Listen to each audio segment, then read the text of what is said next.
So, Jordan, you want to tell the Panthers fans what you're up to these days? So I'm working. I run a sales division here in St. Louis for a technology company.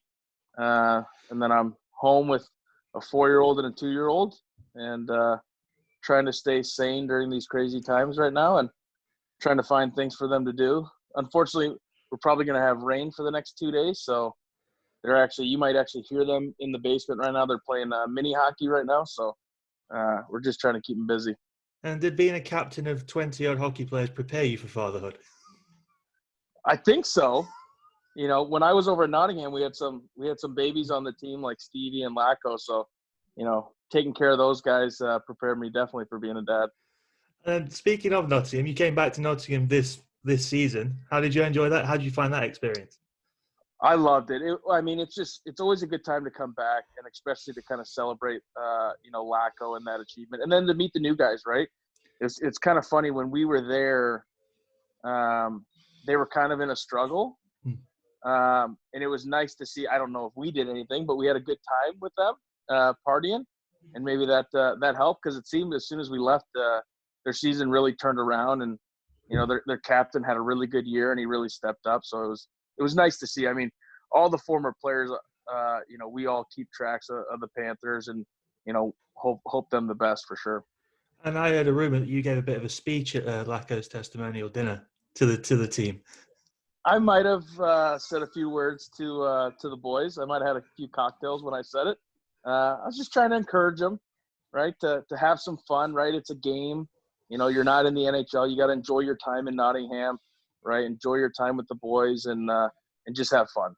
And when you came back, did walking through the city, walking back into the arena, I imagine that brought back the fondest of memories for you? It did. It was funny, just driving into the city, right? You see all these things, and then all these memories kind of flash back of nights out with the boys, or going to dinner with my wife, or whatever it may be. Oh, we used to live right here, and this is new. I don't remember this at all. But yeah, it was pretty impressive. And you also had you get to see the changes that the arena's gone through as well. Because when you were playing, you had that little square jumbotron, and now there's that massive thing that's sat above you. Yeah, it was unbelievable. It was really neat. You could tell they put a lot of money into that rink, and it shows. I mean, it's a great atmosphere for the fans, great for players to play there for sure. Now, I think the one thing that stood out to me from that testimonial was on his first shift in a testimonial game, David Ling takes down Brett Bulmer. Linger's always up to something. He's an interesting character. I don't think Bulmer was really expecting that in a testimonial game, but Linger plays to win, and he doesn't care who you are. He's going to take you out.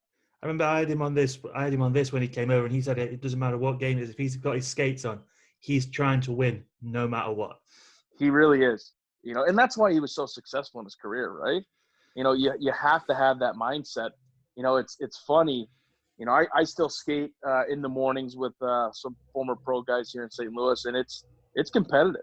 Nobody wants to lose. Even when I'm playing, my kids in mini sticks, I'll let them win every once in a while, but sometimes I got to show them who's boss. Still going around with the toe drag. Yeah, still trying it. The problem is when you skate with the same guys, they learn it. So now I can't do it anymore. So I got to get out with some newer players that don't know it. Hopefully we get a new fresh wave of young guys out. The next testimonial, there'll be a fresh team for you to do it with then. So exactly, yeah, hopefully. So it might be a while before there's another testimonial. Yeah, that's very true.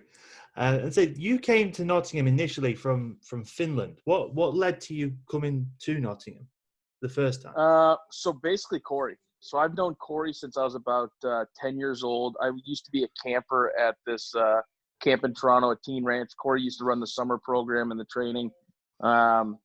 And got to know him. And then I actually went back going into my freshman year of college and worked for him in the summer and helped him with the camp. And pretty much every year when I turned pro, he would call me and be like, hey, you want to come to Nottingham? You want to come to Nottingham?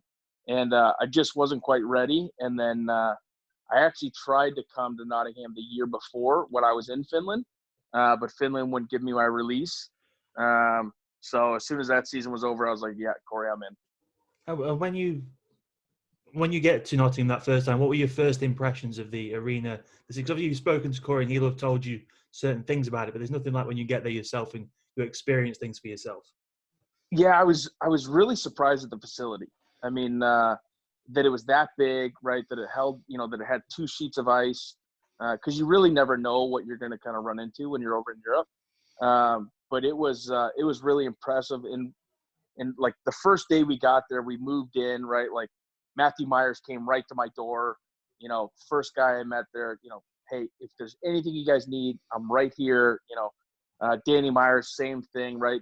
All the guys were just so receptive and so welcoming that it made my wife and I feel so comfortable right off the hop. And you hear that about the British players all the time. Like you said, Matthew Myers, Danny Myers, David Clark. They make people feel welcome when you come into that room. They really do. And that's why I think you have to be, right, because it is kind of a revolving door. It's tough to really build a core over in Europe. And they're really your core, right? The Brits. And they know that, the quicker that they can get people to feel comfortable, the faster it'll translate on the ice and the more success they'll have. Did it help you feel more comfortable coming over with Brock that first year as well? It did, yeah. It was kind of funny. So Corey had offered Brock a contract, I think, the year before, and Brock had signed and then decided to stay in the States. And then Brock was basically going to be retired. He wasn't going to come back and play. And then I think it was the night before my wedding. We were up having a few drinks, and I convinced him to come. And I think that night he emailed or called Corey and said, "Yeah, I'm in. Send me the contract." Well, that worked out for everyone because that year was successful in the end.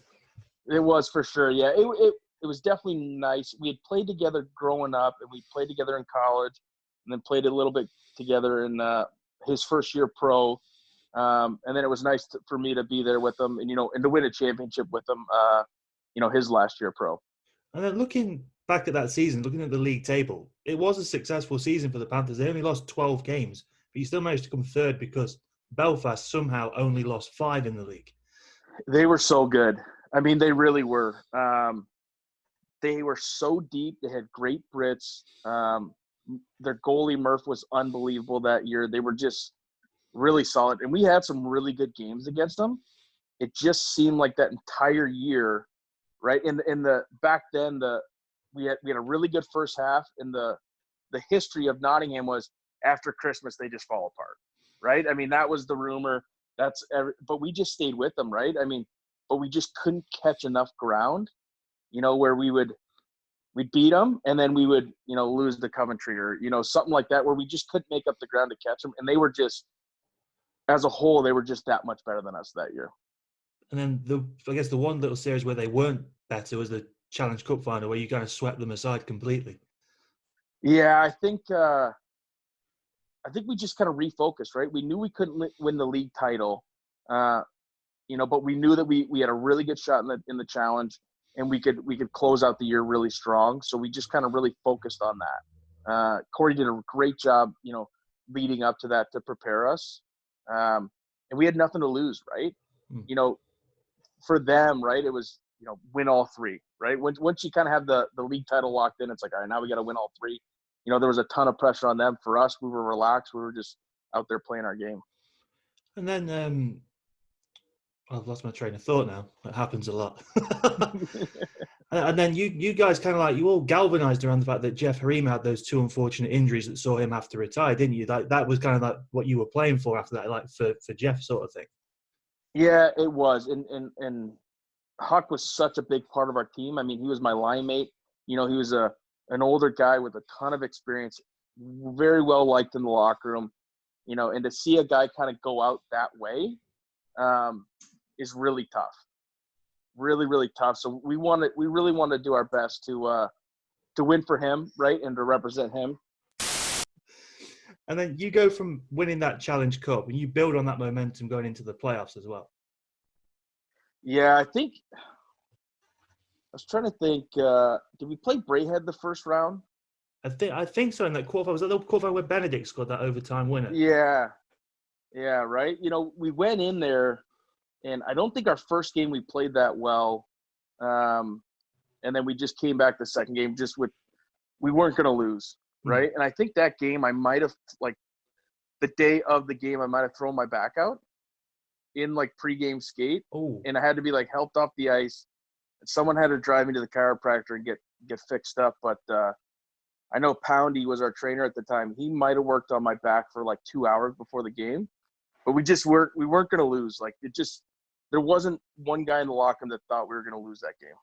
Did you feel any pressure on the team before you guys the year before had won the double, had done the Challenge Cup and the playoff double? Did that factor in at all for you new guys? Not really, because a lot of those guys were still on the team, like the Brits, right? And we can't, we did a really good job, and Corey does a really good job of just control what you can control, right? Live in the moment and just enjoy this time, right? Don't worry about like the last game or the past years or anything like that. And I think in the past, they've probably done that more with the league title, right? Because it never been won, right? There's so much pressure to win it that it gets talked about a lot, right? That year, we didn't really talk about the Challenge Cup or the playoffs because we knew we were going to win. I mean, we really had that mindset that we were the team to beat. And then going into that playoff finals weekend, what had you heard about the playoff finals weekend? Because there's nothing quite like that in hockey anywhere. Yeah, I was told it was pretty crazy. I didn't understand, right? So they put the ticket sales out, and everyone just goes and buys tickets. Like Brayhead, like all these fans buy tickets, and then all of a sudden, your team might be there or they might not. But it's the fans still stay, right? They make a weekend out of it, and it was really exciting. It was a lot of fun for sure. Because going into that weekend, I think you were playing with Brandon Benedict and Bo, weren't you? They were your line mates. Yeah. So when Huck got hurt, Benny got put on our line. So then the myth, the rumor, whatever goes around is that at that time Corey was thinking about separating you guys, but you told him you wanted to stay together because you knew you could get going. Yeah, we got hot together, and then we went cold for about, I want to say like 3 or 4 games. And Corey was really good with the players on, like, especially me. He'd be like, hey, who do you want to play with? What feels comfortable? And he's like, hey, I'm going to split you guys up. We need to kind of shake it up a little bit. And I just told him, I was like, no, like we need to, we'll give us this weekend and we'll bring it together. I think that weekend, Bo probably had like 7 goals and we just lit it up. But, you could put, with Benny on your line, you ask anybody that ever played with Benny, it's like, yeah, that's the guy I want on my line. Because you knew every game what you were going to get from him. Bo was so easy to play with because he just went to the same spot every time, right? If you're on his bad side, he's not going to pass you the puck because he can't see you. And Bo's going to score in front of the net every time. So it was very easy for me to play with those guys. And it made it a lot of fun just because how hard Benny worked and how, when we would score, Bo would get so excited. It's a 36-year-old guy, like a 12-year-old kid when he scores goals, and it just made it so much fun to play with those guys. And for you 3 guys to be on the ice when that goal goes in the playoff final, that couldn't have been any different to the semi-final against Hull, which I think you won 10-1 or something like that. Yeah, so exactly. They go to that game that's 0-0 until there's 10 minutes to go. Then you win the face-off, Benny puts it across, and they somehow leave Bo open at the top of the slot. Yeah, I don't know why any team would leave him open, but yeah, it was man, that was a tough game. The atmosphere was almost on like pins and needles because our goalie played great, Killer played great, their goalie played unbelievable, and it was gonna take some sort of miraculous goal to score, and Bo just being Johnny on the spot, and it was the way he did it, the patience that he had when he got the puck, just created that goal, and of course Benny just working so hard. What he does, right? Winning battles. It was a lot of fun. It was. I think the whole place erupted when we scored. And the level of competition really does raise that weekend, doesn't it? It's like you can feel like everyone, because it's such a do or die environment. It's just so different to the league grind. It really is. It's not like over here in the States, like the NHL, where you have a 7-game series, right? It's literally do or die, right? You got nothing to save it for. If you lose this game, you're going home. Right? You always want to win your last game of the season, and it was such a chess match. Don't make mistakes, and just capitalize when you can. And at what point did you realise after that you wanted to come back to Nottingham? Was it like unfinished business because you wanted to chase that league championship? Yeah, it was basically right away. My wife and I were really comfortable in Nottingham. We loved the Brits. We knew that we were going to bring back a decent core of imports. And I didn't have a great experience in Finland. I could have gone to Italy or Sweden or a couple other Germany. But I just knew, Nottingham was where I wanted to be. I loved playing for Corey. He gave me a ton of freedom in the locker room, gave me a ton of freedom on the ice. And at that stage of my career, it was really important. And it was fun winning championships. And I knew that Nottingham would put me in the best position to win more championships. And then that year, because there's a bit of turnover in the summer in the British ranks with Danny Myers going to Sheffield, Jonathan Weaver coming to Nottingham, you took over the captaincy. Do you remember the conversation with Corey when he wanted to make you the captain? Yeah, it was Danny leaving was really tough for me. Really tough because he literally lived right across the street. His little guy, Joel, would come out the front door and scream my name, and I'd see him up in I'd be up in my window. I'd gotten really close to Danny and his family, and really looked up to Danny and really had built a really strong relationship with him. And Corey had told me and told me what happened. And I was pretty devastated, but he said, the reason is, part of the reason is, I want you to be the leader of the team. I want you to be the captain. And that was tough for me even to accept because of the relationship I had with Danny. But I knew Corey was doing a great job recruiting. We had, I heard about Weaver and how good he was, and he was phenomenal that year. And it all kind of worked out for the best. And like you said, there's a core of guys that came up. There's Matt Francis, Craig Kowalski, Brandon Benedict. You guys all came back in that year. So did it feel different when you got back into Nottingham? A little bit, right? Like you add Linger to the mix, right? That's different on every team because I've never played with anyone like him. You got Werner, who was unbelievable. But, us core guys like Killer, Franny, Benny, we really try to do a good job like the Brits have done in the years past to really get those guys interjected into the team right away and make them feel comfortable, make sure that their wives were comfortable, like Bruce with his kids, make sure they had everything they needed. If they didn't, then I was, calling Gary or the front office and be like, hey, they don't have this. We got to get this set up. We got to get inner set up. We got to, make sure they're comfortable because I know how important that is, for families. Happy wife, happy life is a true Exactly. statement. Yes. And then you mentioned David Ling. You never played with anyone quite like him. What's your favourite David Ling story? I know there's probably a lot you can't tell, but I'm sure there's got to be one you can tell. Yeah, I think one of them, and I don't know how funny it is, but it's just bizarre, right? He would eat, a pepper before every game, like just a raw green pepper. He'd just be sitting in his stall eating it. And I'm just sitting there looking at him. I'm like, what is this maniac doing right now? Like, why is he, like, maybe there's something I don't know about, like, the nutritional value and all this other stuff, but he's just literally eating a green pepper in the locker room, like, getting ready. It just blew my mind. There's a lot more stories off the ice that I probably can't tell. But just everything he did was funny, right? Just the jokes, some of the best, like he would get on Corey so bad and it was so funny. Like Corey would come into the locker room and want to like drop a play or something. And Linger would just be like, no, not today, Corey. Go back in your office. Not today. But he did it in a good way. And Corey was a good sport about it, but it was just, it was a lot of fun just having him around.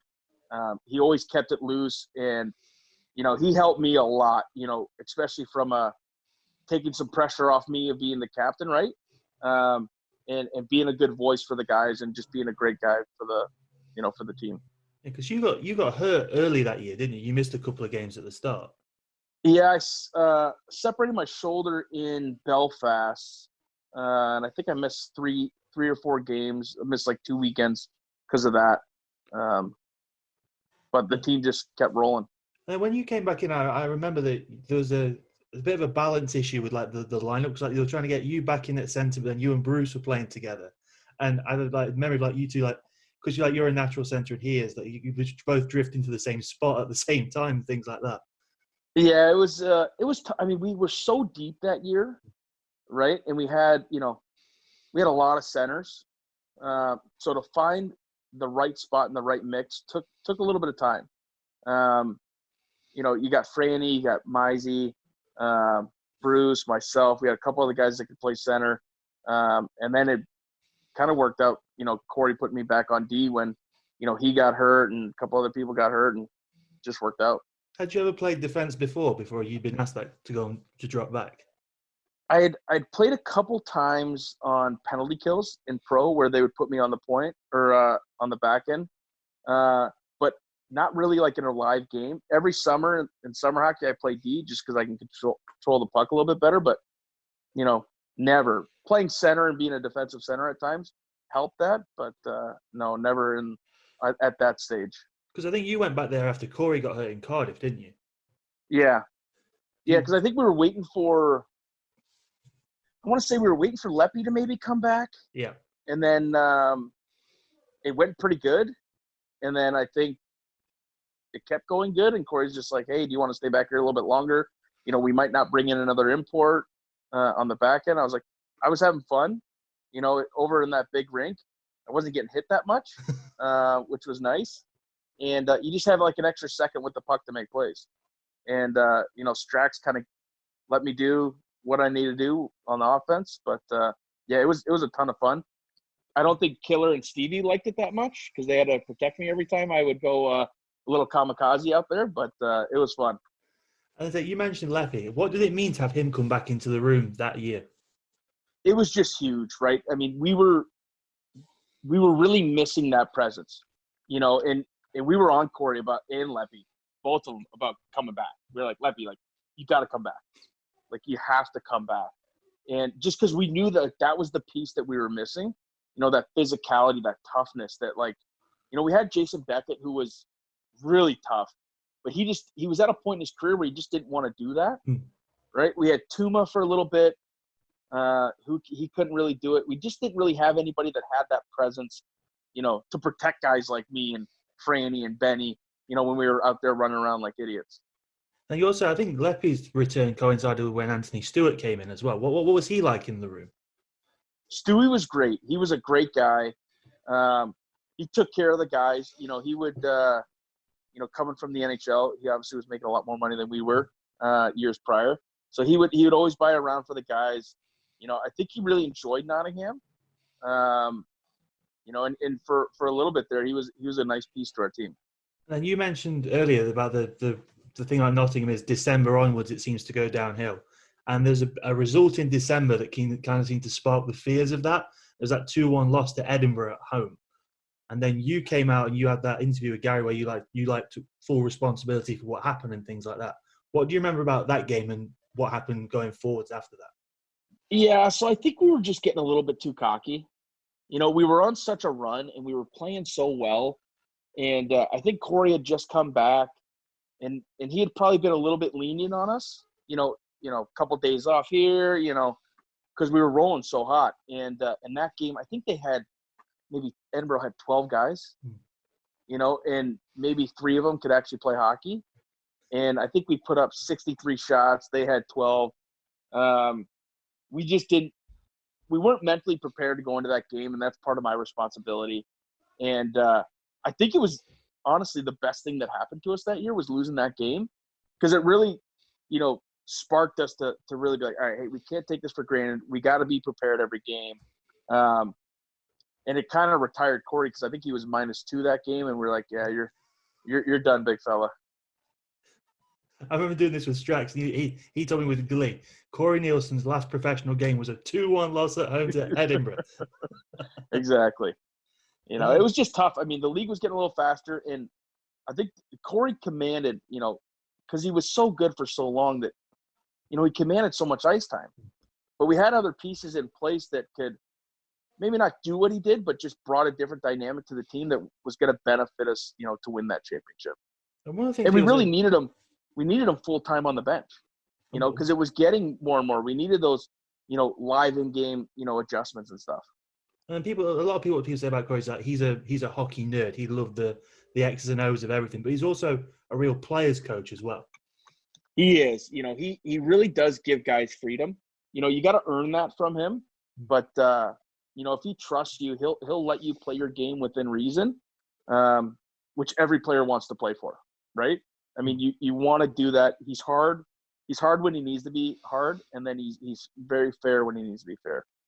And then you also had a couple of other additions as that season, as the months rolled on. Like Kelsey Wilson came in, he added a complete other dimension to the team, and then He really did.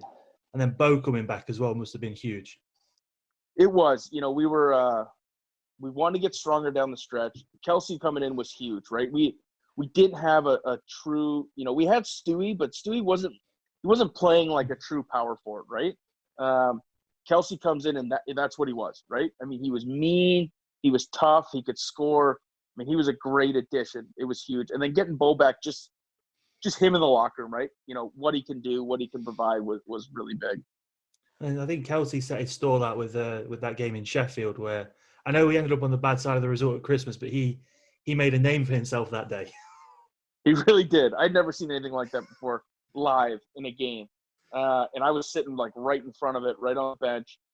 And I was almost amazed, and I just started thinking, I'm like, all right, how long is this guy going to be gone for? It was unbelievable, but it definitely gave him a name, that's for sure. I think Gary did a good job in getting that down to a 3-game ban. He did a really good job, because that could have been a 10. He would have earned all 10 of them as well. Yes, he would have. So what did you make of the Panthers-Steelers rivalry? Because like people talk about it like it's a very unique thing in the hockey. There are rivalries, but people say that Panthers versus Steelers is special. Is it special for the players? It is. I remember maybe my first interview I did in Nottingham, my first year, the reporter asked me, what do you think about, the Steelers rivalry? And I basically said, I was like, I honestly don't care. I was like, I don't care what team I'm playing against. I hate all of them. It could be Edinburgh. I don't like them. But you get into those trenches, right? And it's just a different mindset. And they always had, really good, tough teams, right? They were hard to play against. They were coached really well. And it's so important because the fans hate each other. Simsy's always running his mouth. And, you thrive in those games. You love those games, right? Those Boxing Day games are great. Anytime you play them, the crowd's going to be going. And there's always a lot on the line, right? They're not, nonsense games, right? They're meaningful games that are real points that you need to win the league. And you always found yourself in the middle of you always caught their attention, whether it was a guy like Colt King or Drew Fatter. You really captured. You were really inside their heads, like going into games sometimes. Yeah, so Colt King, he's been trying to kill me since like my first year pro, when he played in Port Huron and I was in Flint. And I think Fatta just didn't like me because he was a little bit fatter than me, and he didn't like that. So, but I knew like those guys were like Colt King is such a presence out there, right? I mean, he's a guy that can beat up Lapine, fight the toughest guy in the league, and score 3 goals, right? My job and my philosophy was I need to get this guy off his game and get him out of the game as quickly as possible, because he'll do damage. And Drew Fatta was another really good player. He played years in the A, and I just knew mentally I could get under his skin and he would lose his mind and be off his game. And then you have to do that stuff against those guys. And I wouldn't be doing justice to Panthers versus Steelers games and talking to Jordan Fox if I didn't bring up that goal. What do you remember about that goal? You know what? I actually I think it was on. They streamed it a couple weeks ago, and I somehow caught it, and I was watching that game, and I was like, man, I really was not playing well that entire game. Like I'd let Danny go in on a breakaway. We as a team we hadn't played like the first 2 periods very well, and then that goal happened, and I mean it was one of those goals where like after you score it, your adrenaline's going so hard that you have to get back to the bench and just kind of calm down a little bit. But it was the fans went nuts, the players went berserk. It was that's one that I'll keep on the highlight reel forever. I think that lives in your highlight reel. Any fan who was there remembers that goal, because I think that was that game. They were 2 points, 3 points behind us, and then that widened the gap a little bit more, and then people started to really believe that this was going to happen. Yeah, it really was the turning point, that game, right? It was if we lose that game, then we're tied, right? We win that, and we get that little bit of cushion, and we just kept rolling. We really just kept rolling. And what was it like to, obviously you go into Belfast for that doubleheader, you know, was it a point or a win would seal it? Yeah. Were you determined to do it in that first game? Yeah, I think so. I mean, we had the mindset that I think all of us were like, hey, let's get this done tonight so Saturday doesn't matter, Yeah. right? I mean, let's just do it now, right? Let's not – I mean, I think we had like 8 games left to do it, but we wanted to do it in Belfast, right? We wanted to do it right away so we could celebrate and keep going. And do it in the home of the current league champions as well. Yeah, that was pretty good. Plus, Belfast isn't a bad town to go out in after you win a championship. No, that's very true. And then for Gallivan to score that goal, who's perhaps one of the more underrated players on that team, for him to be the guy who scored the goal that won the championship, must have been great for the room for a guy like that who worked so hard. It was, you know, Gally didn't. He was shadowed a little bit. He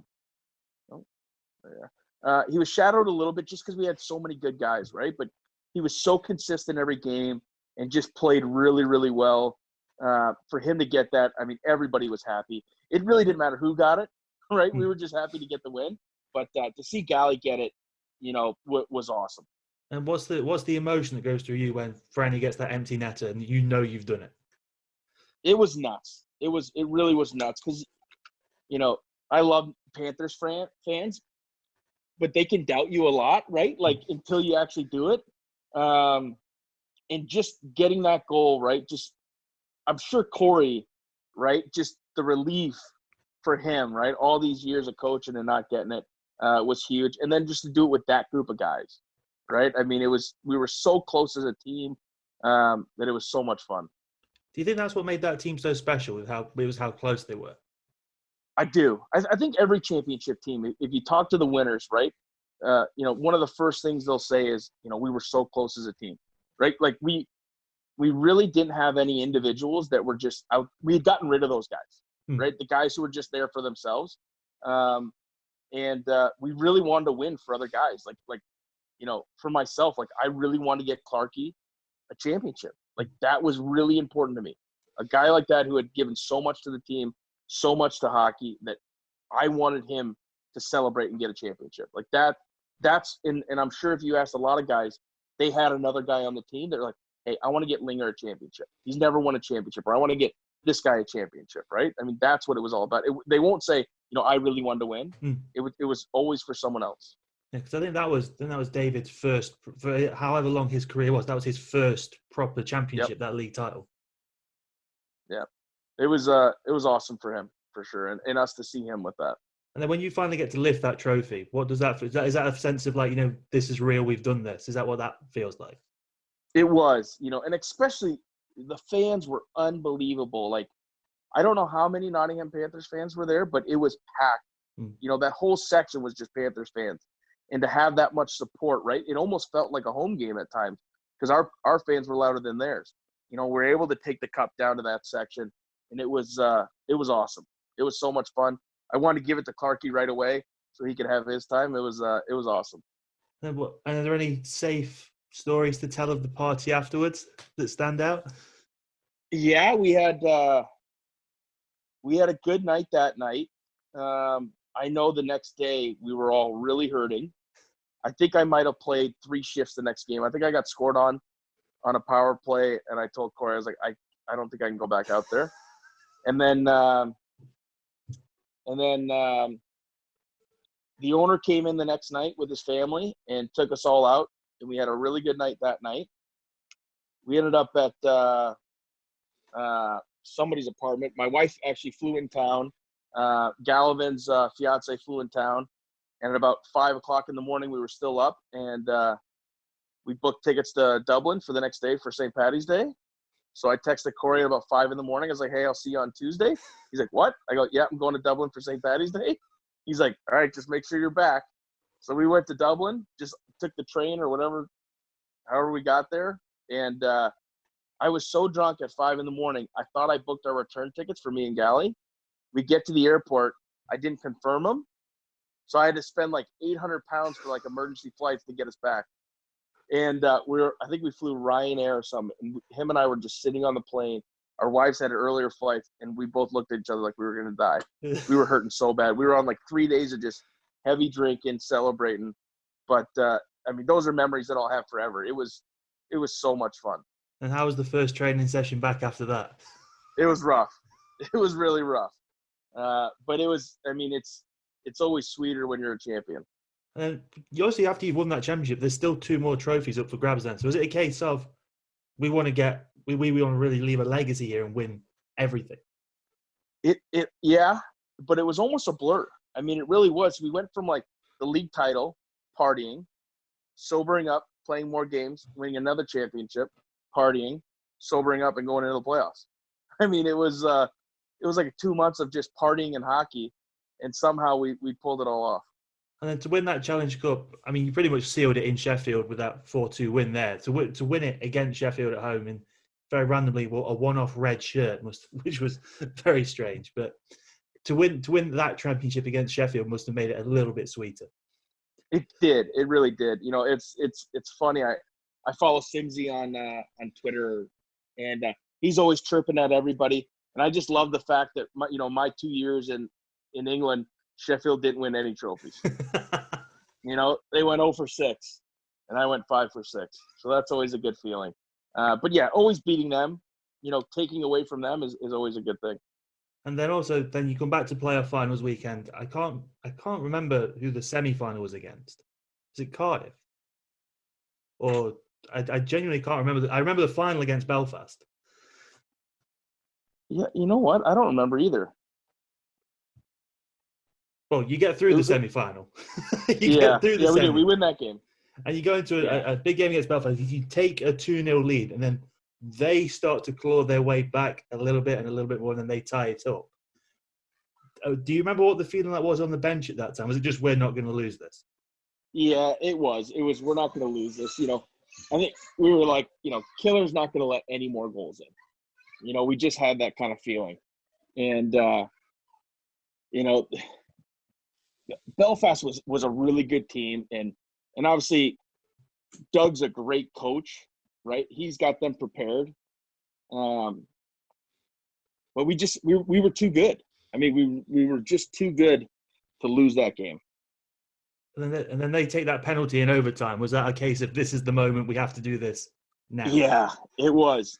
I remember Corey's like, Jordy, just get in front of the net. And I'm like, okay, that's a little strange, but whatever you say. And I just tried my best to block Murphy and make sure he couldn't see the puck. And actually, if you watch the video, Werns had a wide open net and missed the net by like 2 feet. And somehow it comes back out. Clarkey takes a swap at it, misses, and I just put it in. But I didn't even know it went in until I see the crowd stand up, and then I just start going ballistic. What do you remember about after that game? Was that, at what point did you feel like the legacy you'd left on Nottingham with what that team had accomplished? I think it was probably the next day, because everything's just so chaotic right after. I remember sitting at Hooters, I think with Goody and a couple other guys, and and it was mostly like the core guys like Franny, and actually we were sitting at Benny's house with Franny, Benny, Killer, and we were just like, wow, like, the last 2 years, look at what we've done. It's pretty impressive. And for a guy like Killer as well, that was a 3-year journey for him because he'd been there since 2010. Yeah, for sure. It was, and he kept us in so many games, and he really stole tons of games for us. So it was nice for him to get that. I also think there were years where he'd been, I'll say it, robbed of the Netminder of the Year award. So it was actually finally nice vindication for him to win things like that as well. Yeah, he probably could have won it every year he was there. I mean, if you look at the numbers and what he did. But yeah, I was really happy for him. And are you guys all still in touch? Because I imagine Panthers fans like the idea of you guys all talking still and things like that. Yeah, so Killer and I, we text every once in a while. Franny and I text every once in a while. I don't really get to talk to Benny much because he's way up north. But yeah, Clarkey messaged me the other day. We're Danny. The last 2 years when I've done the testimonials, I've come in to see Danny Myers. He always drives me back to his home, and I spend the night with his family and stuff. So yeah, we're all in pretty good contact, which is nice. and we all follow each other on social media and Instagram, so we can, like things and write comments and stuff just to kind of interact. Yeah. And are there any moments games, goals, hits, anything from your time in Nottingham that stands out to you in the memory particularly? Definitely Bo scoring that goal. All the championships for sure. Trying to think. I know I had a couple really good hits. The one on Sarge where he pretty much ruptured his spleen was a pretty solid one. The hip check on Hewitt was a good one. Where you flipped him over. Where you said you're a little bit late on that one. Yeah, a little bit late on that one. I think my first goal in Nottingham, I remember it, but I've never seen it actually, like a replay of it. But I think we were playing Coventry maybe the first game ever. And I came down the left side, went around a D, went under a stick, and put it short side. It was the first goal of the year for our team. And I was like, that moment, right? Because you never know going into a team, going into a new league, how you're going to compare, can you put up points? Can you do what you need to do? And I think after that goal, I was like, all right, I'm here. I'm going to be okay. Were you surprised at the standard of the Elite League when you got here? Not really. I mean, I'd done a ton of research, right? You go on Hockey DB or Elite Prospects, right? You see all these guys and, where they've played and stuff like that. It's going to be competitive. I think it's only gotten better and better over the years. You look at the Panthers roster right now. I mean, they got some studs on that team. And then was there any ever talk of you coming back for a third year to try and defend everything, or was it a sense of I've done everything I can over in that league now? Yeah, I talked to Corey a little bit. My wife, had taken 2 years off of work. She had her degree, and she really wanted to come back to the States and kind of start her career. And we were just lucky. We'd been living in Massachusetts for like 5 years because that's where she's from. I got really lucky that a pro team opened up here in St. Louis. And really it was my one chance to get her to St. Louis to maybe stay here. I knew the hockey wasn't going to be great. I knew it wasn't going to be a great year being an expansion team, but I had to take it. You were the coach of that team, weren't you? No. So I think they might have done like player assistant. Oh, okay. And basically what they do is they just pay you a year round, which was a pretty good deal for me. And then that was your last year as a professional player. So was it after that? Yeah. Did you know you were done, or? Yeah, I knew right away. I had actually my uncle had owned a company here, and I was going in to fill out paperwork. I'd called him. I was like, hey, I need a job for like 10 hours a week. I just need something to get me out of the house in the summertime. So I went and filled out my paperwork, and then he called me that night. He's like, do you want to keep playing? Is this something that you want to go back, take Hillary back over to Europe, or go to bounce around in the minors, or do you want like a sales job? So I thought about it, talked to Hillary. She had already had a pretty good job here in St. Louis, and she's like, I want to stay. So I was done right away.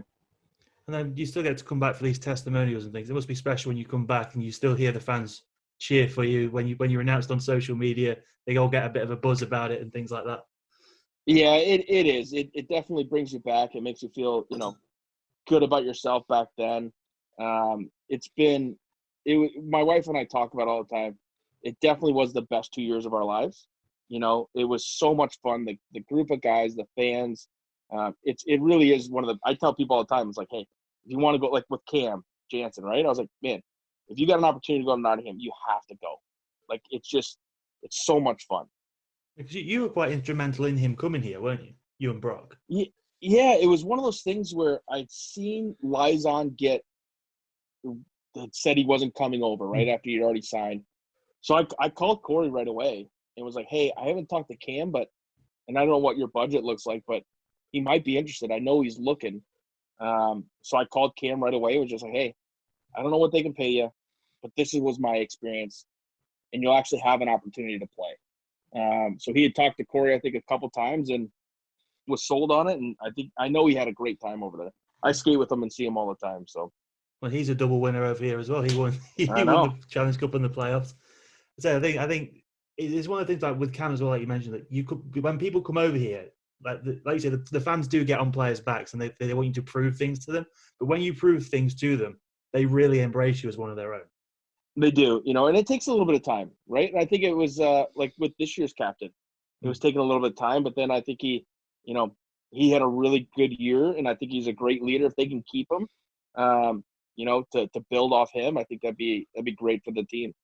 Yeah, he had one of those, like your moment after the Edinburgh game. He had one of those after I think after 9 losses out of 10 games. He had one of those interviews like you did, where he came out and he was like, we can't do this. This has to stop right now. And then the next game he goes on and scores the game winner with 40 seconds to go. So he backed up what That's he said. awesome. Like I said, I think that was after your speech, so you can claim an assist on that one if you want. Yeah, perfect. So have you got thank you for giving up your time for this. This has been yeah, for sure. Amazing. Have you got a message for the Panthers fans to finish this on? Yeah, just believe there'll be another championship coming soon, I hope. Perfect. All right. Well, thank you so much, Jordan. This has been an absolute pleasure. No problem. Talk to you later.